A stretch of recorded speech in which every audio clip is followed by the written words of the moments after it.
contrary to the will of Allah. And you could find girls barely into their teens who had been married back in the old country to an illiterate first cousin of theirs who, under family reunification laws, had been able to move to Europe and would eventually secure that most precious of possessions, a Western passport. But the most important thing that you could find in these communities was a widespread rejection of Western freedoms.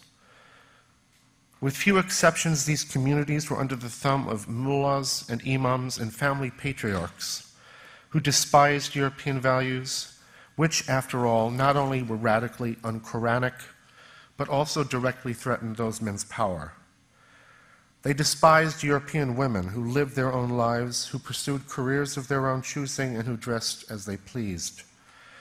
They found outrageous the idea of gay people being allowed to live their lives undisturbed.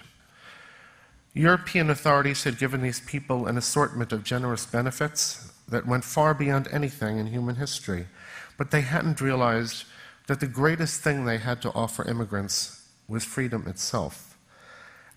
And they hadn't realized either that while immigrants who thirsted for freedom were the best assets a free country could have, immigrants who did not want freedom and who in fact despised freedom could be a terrible deficit and even a danger to that freedom. And the unfortunate fact was that Western Europe had taken in millions of immigrants whose religion did indeed teach them to despise freedom of speech, whose religion not only frowned on freedom of religion, but punished apostasy by death, and whose religion rejected equality of the sexes in 1,000 ways, both large and small. Freedom. This was the infinitely precious thing that Western Europe had to offer immigrants, but Western Europe's own leaders, its politicians, bureaucrats, journalists, and cultural elite were blind to that fact. Indeed, freedom was the one thing that Western European authorities refrained from extending to those individuals within Muslim communities who really wanted it. On the contrary, instead of recognizing freedom as a universal value and as a precious, hard-won legacy that it was their duty to protect and preserve for future generations, the Western European establishment encouraged the development within their borders of insular, patriarchal communities that preserved as if in amber an assortment of profoundly illiberal practices, prohibitions, and power structures, all of them enforced by the most extreme and reactionary members of those communities. How could this be? What had happened? What had happened was this. Islam, a comprehensive, all-encompassing ideology which insists on its own supremacy and which impresses upon its adherents their obligation to perform acts of jihad whereby the faith may be spread to every corner of the world, Islam had met that distinctly Western phenomenon known as multiculturalism, which, rather than seeking to spread the values of the Enlightenment to everyone, encourages its adherents to respect any non-Western culture, no matter how unfree, how undemocratic, and how unenlightened. Islam had met multiculturalism, and the world would never be the same again. I should immediately point out here that when I use the word multiculturalism, I am not speaking of melting pot diversity. Multiculturalism is the opposite of the melting pot. It rejects the melting pot. Multiculturalism doesn't mean caring whether individuals with non-Western backgrounds enjoy the liberties we do. It means exalting non-Western groups, treating the rules by which they live, however oppressive, as sacrosanct, and either refusing to notice their lack of individual freedom, or pretending that there is no such thing, or, alternatively, asserting that while freedom is fine for us as Westerners, a lack of freedom is just as good for them because, well, that's their culture. It's thanks to multiculturalism that some people in the West today reflexively dismiss even the noblest aspects of the liberal tradition, but can't bring themselves to condemn even such plainly reprehensible aspects of other cultures as female genital mutilation and forced marriage. For they've been taught that it's more important to respect differences between cultures than to be concerned about the human individuals who are the victims of those differences. And it's thanks to multiculturalism that some supposedly intelligent people in the West are virtually incapable of acknowledging the nature, scale, and in many cases even the very reality of the menace that the values of Sharia, the values of the Quran, pose to a truly diverse, tolerant, and secular liberal democracy. So it was that European authorities closed their eyes to women who had lived in their countries for decades without knowing that they had a legal right not to be beaten or bullied by their fathers, husbands, mothers, and sons. They closed their eyes to the young girls born in Europe for whom the idea of being able to choose one's own spouse was and would forever remain a romantic fantasy. And in many cases, shamefully, they even closed their eyes to honor killings, the murders by parents and siblings of girls and women who, in some cases, only by doing no more than looking at a boy the wrong way, had, according to Islamic belief, soiled family honor. European authorities were so much the prisoners of multiculturalism that they could actually believe that their obligation in such matters was not to protect innocent children from brutality, but to display sensitivity to cultural difference. Within Europe's Muslim communities, only a very few unimaginably bold men and women dared to speak out against the traditional Sharia-based autocracy of the mullahs and imams. And when they did so, they were not defended, let alone praised for it by the government or media or professors, but were rather accused of betraying their people and rocking the boat. Take the writer Walid al-Qubaisi, who came to Norway from Iraq many years ago, and who has recounted a conversation he had with the ethnic Norwegian director of what al-Qubaisi described as an international cultural center. This cultural bureaucrat plainly thought of himself as being devoted, heart and soul, to the welfare of immigrants.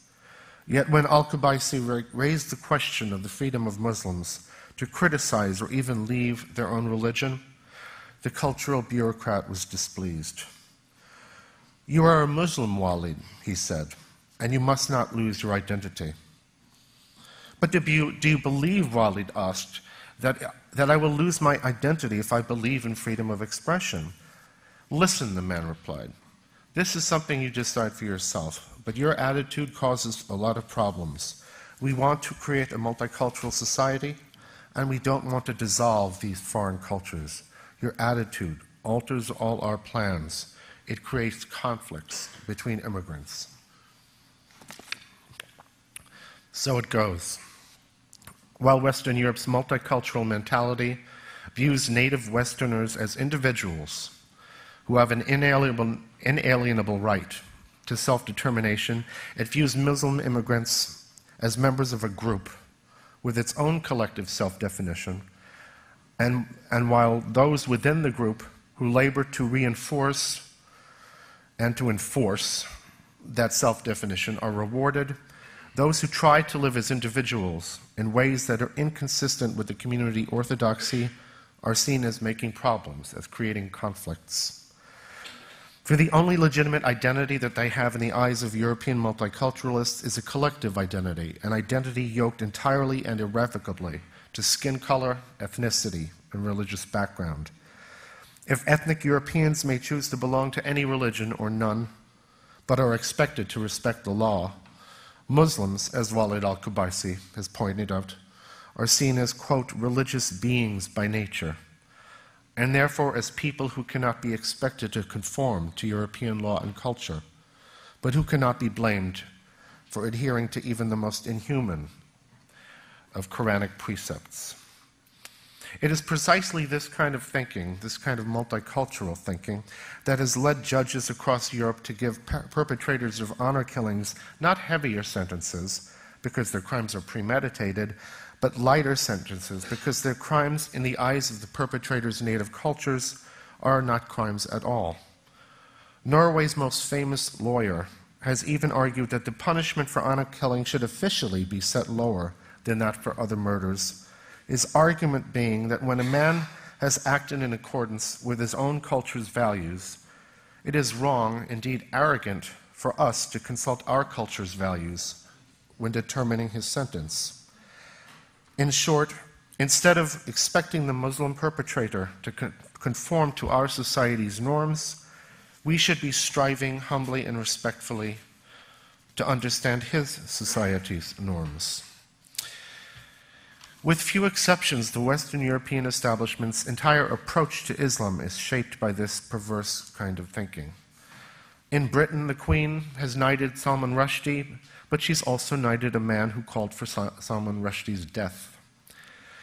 Ken Livingstone, when he was mayor of London, not only played host to and touted the progressive credentials of Yusuf al-Qaradawi, who supports suicide bombing and the execution of gay people, but he also smeared the reputations of gay activists who criticized him for doing so. In the Netherlands, Amsterdam Mayor Job Cohen has called for, quote, accommodation with Orthodox Muslims, by which he means Orthodox Muslim men, quote, who consciously discriminate against their women, yes, their women, quote, unquote, and the acceptance of, quote, opinions and habits on the part of these Muslims even if we do not share them or even approve of them, close quote. Cohen did not make it clear where he would draw the line, at forced marriage, at wife beating, at honor killing. I want to call special attention here to the apparent ease with which a supposed liberal, such as Cohen, is able to fall into the practice of rendering Muslim women invisible by using Muslims as a synonym for Muslim men and referring to women as if they were indeed those men's property. In recent years, Western European citizens have been hauled into court, or will soon be, for writing books, for making films, or for just saying things about Islam that were less than laudatory. There has been one ominous development after another in the West, whose significance to our freedoms many of us have failed to appreciate. The Archbishop of Canterbury has embraced the inevitability of Sharia law in the land of Magna Carta. That same country has denied a Dutch MP, Geert Wilders, entry because of things he said and written about Islam, thereby confirming Wilders' own argument about the readiness of European governments to placate Islamists by silencing their critics. A couple of years ago, the then Dutch Minister of Justice said that if 2/3 of Dutch voters wanted to introduce Sharia law in the Netherlands, he would have to accept it because, as he put it, it would be a disgrace to say this is not permitted. And leading European intellectuals have equated Ayaan Hirsi Ali, who was born in Somalia, ran away to the Netherlands from a planned forced marriage in Canada, and ended up a member of the Dutch Parliament, has equated her with the Islamic thugs who threaten her life. These intellectuals argue that if Ayaan Hirsi Ali, if her opponents are Islamic fundamentalists, then Hirsi Ali, because she stands up unequivocally and uncompromisingly for liberty, is an Enlightenment fundamentalist, as they put it. In their view, what's desirable is to be what they consider moderate, flexible, accommodating. In other words, to be willing to sacrifice freedom on the altar of multicultural harmony. And to make this sacrifice, we're repeatedly told, is only reasonable.